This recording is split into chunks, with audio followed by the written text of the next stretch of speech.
Hi hello friends, இன்றைக்கி நான் chicken biryani செய்ய போகிறேன்.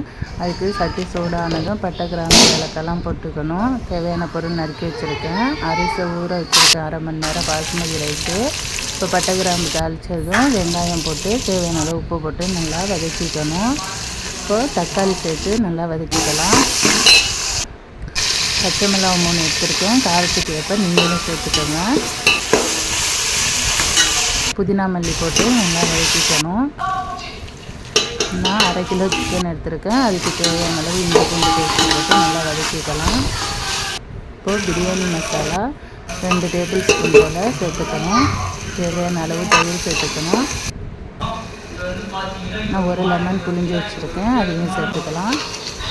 நல்லா வதங்கினதும் நம்ம சிக்கனை நல்லா சேர்த்துக்கணும்.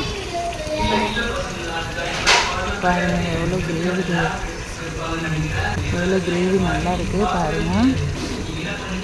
சிக்கன் சேர்த்து நல்லா வதக்கி விட்டுட்டு கொஞ்சம் போல் சிக்கன் வெந்ததும் நல்லா கிரேவி ஆகிடுச்சு. சிக்கனும் நல்லா வெந்துருச்சு. இப்போது நம்ம அரிசி சேர்த்துக்கலாம்.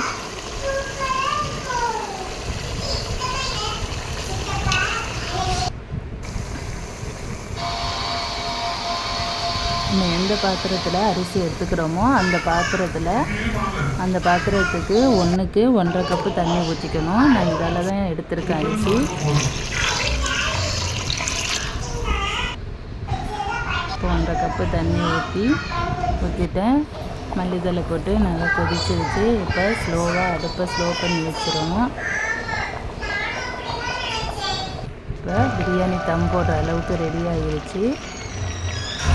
இப்போது மூடி போட்டு நான் கீழே அடியில் தோசைக்கல்ல ஹீட் பண்ணி அது மேலே தூக்கி வச்சு தம் போட்டிருக்கேன். பிரியாணி ரெடி ஆகிடுச்சு. பாருங்கள் சிக்கன் பிரியாணி எவ்வளோ அழகாக வந்திருக்குன்னு. நீங்களும் ட்ரை பண்ணுங்கள். Thank you friends.